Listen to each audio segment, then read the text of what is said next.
جن پہ قرضے ہیں نا، جو تنگ دست ہیں، جو روز رکے بھیجتے ہیں دعاؤں کے کہ بڑی پریشانیاں، وہ وظیفہ سنیں، وہ وظیفہ سنیں۔ ہمارے زمانے میں وظیفے لینے کا رواج نہیں، تویز لینے کا رواج ہے۔ لینا چاہیے، تویز بری چیز نہیں، اچھی چیز ہے، لیکن زیادہ کام برکت والا کیا ہے؟ اللہ اللہ کرنا۔ ایک تابعی بزرگ، تابعی ہیں، صحابی کے شاگرد ہیں، فرماتے ہیں میں مسجد اقصی میں گیا، فلسطین میں مسجد اقصی میں، ایک شخص کو میں نے دیکھا، بڑا نورانی چہرہ اس کا، اور بڑا اس کے وجود کے اندر عجیب سی کشش، خوشبو دور تک پھیلی ہے۔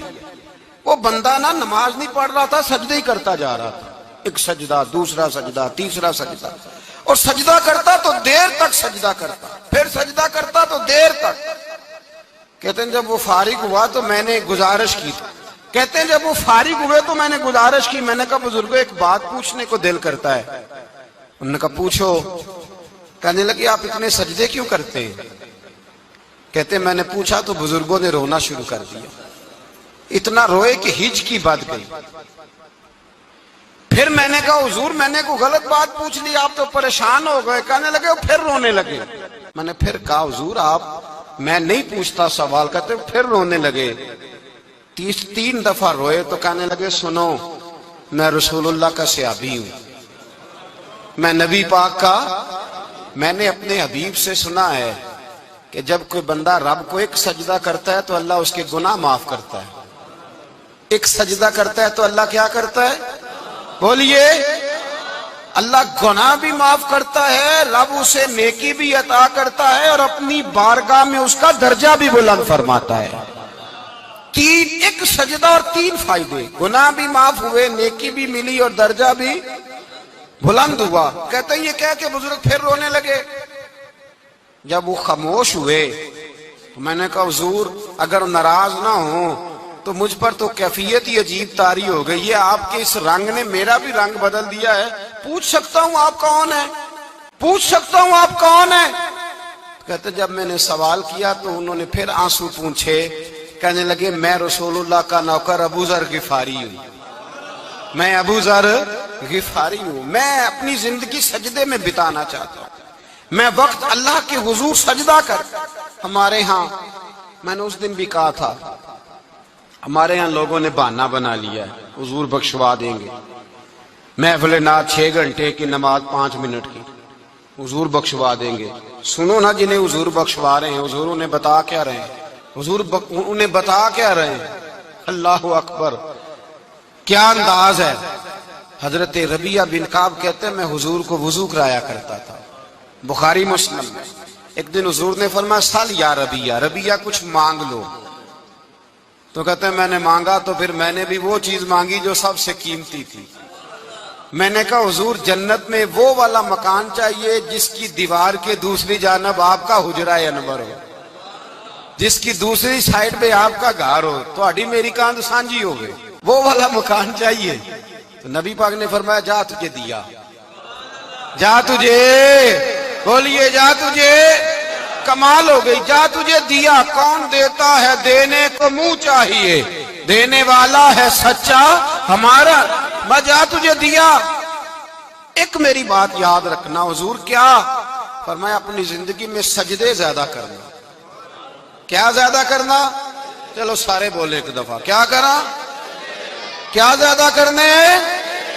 تو حضور بھی فرماتے ہیں میرا جنت میں پڑوسی وہ ہوگا جو سجدے زیادہ کر کے آئے گا۔ تو میرے بھائی اگر تو سجدہ ہی نہیں کرتا، تو اس لذت سے ہی ناشنا ہے، نماز جلدی کی، باقی سارے کام لیٹ کے، مسجدوں میں بیٹھے ہیں لوگ، خوش گپیاں چل رہی ہیں، بڑی بڑی لمبی، نماز کا وقت ہے تو چھوٹی ہو گئی، فٹافٹ کرو۔ نماز، عبادت، ریاضت، یہ تو بندے کو اللہ کے قریب۔ حضرت عبداللہ بن جعفر، حضرت جعفر طیار کے بیٹے تھے، نبی پاک کی پھوپھی کے بیٹے تھے، حضرت زبیر بن عوام رضی اللہ تعالیٰ، وہ انتقال کر گئے۔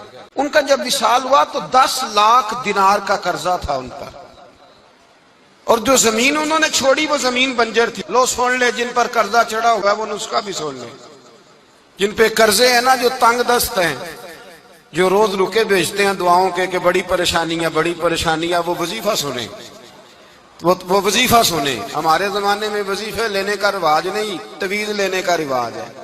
لینا چاہیے، تویز بری چیز نہیں، اچھی چیز ہے، لیکن زیادہ کام برکت والا کیا ہے؟ اللہ اللہ کرنا۔ کیا کام ہے؟ سجدہ کرنا برکت والا کام ہے۔ حضرت عبداللہ بن جعفر طیار کہتے ہیں میں نے قرضہ لینا تھا زبیر بن عوام سے، وہ وصال کر گئے، میں ان کے بیٹے کے پاس گیا، عبداللہ بن زبیر کے پاس، میں نے کہا پیسے لینے تھے، کہا بالکل لینے ہیں، میرے ابا جی مجھے وصیت کر کے گئے، لکھ کے گئے کہ یہ پیسے دینے، اور وہ یہ لکھ کے گئے ہیں، میں زندگی بھر کوشش کرتا رہا ہوں، ادا نہیں ہو سکے، بیٹا تیری ذمہ داری ہے میرے قرضے ادا کرنا۔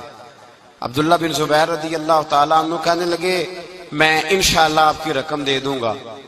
تو عبداللہ بن جعفر طیار کہنے لگے بھائی ہم دونوں آپس میں ہیں، کوئی شے نہیں چھوڑ کے گئے آپ کے ابا جی، کوئی چیز نہیں، توجہ ہے میری بات پر؟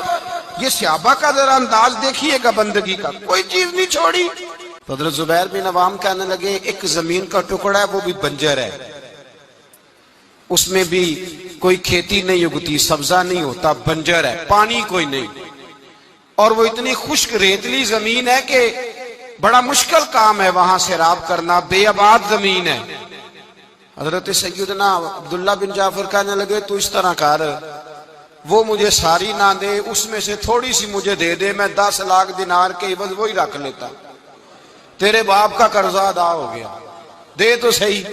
انہوں نے کہا آپ کیا کریں گے، وہ تو کسی کام کی نہیں، چند کوڑیوں کی بھی نہیں، فرمایا مجھے دے دو، میں جانوں اور میرا کام جانے۔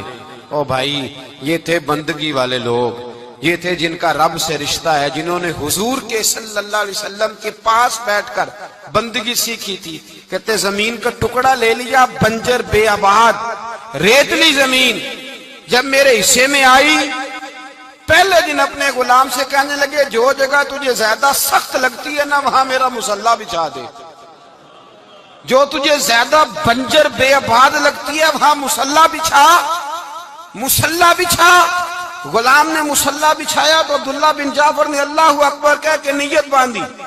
یہ حضرت جعفر طیار کے بیٹے ہیں، حضرت علی کے بھتیجے، انہوں نے نیت باندھی، نماز کی، سر سجدے میں رکھا، رونے لگے، کہنے لگے اللہ میں بھی تیرا بندہ اور جس سے لینے تھے وہ بھی تیرا بندہ، خدا بندہ ہمارے درمیان مہربانی فرما، کرم نوازی کر، رحمت کا فیصلہ فرما۔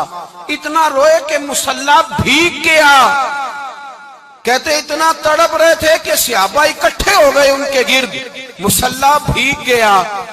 جب بھیگا ہوا مصلی نماز مکمل کر کے اٹھایا نا، کہتے مصلی اٹھایا تو نیچے سے اللہ نے پانی کا چشمہ جاری فرما دیا، اللہ نے پانی کا چشمہ جاری کر دیا، فرمایا بناؤ حوض، کرو کھیتیاں سیراب۔ فرماتے ہیں جہاں ایک درخت نہیں اگتا تھا اللہ نے پورا باغ اگا دیا، جہاں ایک پھل نہیں ہوتا تھا وہاں عالی شان پھل لگ گئے، قرضے بھی ادا ہوئے، حضرت زبیر بن عوام کے بچوں کے پاس مال دولت بھی بچ گیا۔ لوگ جب کہتے ہیں یہ ساری کس چیز کی برکت ہے، اور فرماتے یہ ساری سجدوں کی برکت ہے، یہ رب کی بندگی کی برکت ہے جی، اس کی بارگاہ میں نماز پڑھنے کی مسلمان توجہ نہیں کرتا، توجہ نہیں۔ جاگ رہے ہیں آپ حضرات؟ یہاں کوئی حکومت اعلان کرے نا کہ ہر نماز کے بعد 500 روپیہ، کتنا جی؟ میرے خیال کسی بھی نہیں ہونا مسیح جی، آؤ گے کہ نہیں؟ نہیں تھوڑے جے بول دے ہو، جیڑے نہیں بول دے انہوں نے بالکل ہی نہیں ہونا، انہوں نے پکا پتہ لگ۔ او خدا کے بندو بات سمجھو، رب فرماتا ہے تو مسجد آدھا میں تجھے برکت عطا کروں گا۔ کئی جگہ مسائل نہیں بنا دیے گئے، وہ چھوڑو دیے تو نفل ہے، چھوڑو دیے تو غیر معاقدہ ہے۔ اعلیٰ حضرت فاضل بریلوی فرماتے ہیں جو نفل چھوڑتا ہے نا ایک وقت آتا ہے سنت کے ترک کرنا شروع کر دیتا ہے، اور تارک سنت ایک وقت آتا ہے کہ واجبات کو چھوڑتا ہے، چونکہ وہ سیلاب اچانک نہیں آیا کرتے، پہلے چھوٹا سا سوراخ ہوتا ہے، دریا کے کنارے چھوٹا سوراخ ہوتا ہے، بند نہ کیا جائے تو بڑا ہو جاتا ہے، پھر اور بڑا ہو جاتا ہے، پھر وہ سیلاب بن جاتا ہے۔ کیا ہوتا ہے کہ جب ہم دیر کرتے ہیں، آپ دیکھ لیں دنیا داری میں لوگ کتنے آگے نکل گئے، کتنے دنیا داری کی جو چیزیں آئیں وہ غالب ہو گئیں، میں آپ سے پوچھ رہا ہوں جتنے لوگوں کے پاس موبائل ہیں اتنے لوگ نمازی بھی ہیں؟ موبائل بعد میں آ کے غالب ہو گیا سب پہ اور نماز، آپ یہ ایوریج نکالے نا، جتنے لوگ فیس بک پہ ہیں اتنے لوگ دینی تعلیم کے میدان میں بھی ہیں، پڑھنے پڑھانے کا مزاج بھی رکھتے ہیں۔ جتنی نصیحتیں کرنے میں آج لوگ نکلے ہوئے ہیں، کیا اتنی خیر بھی دنیا میں بٹ رہی؟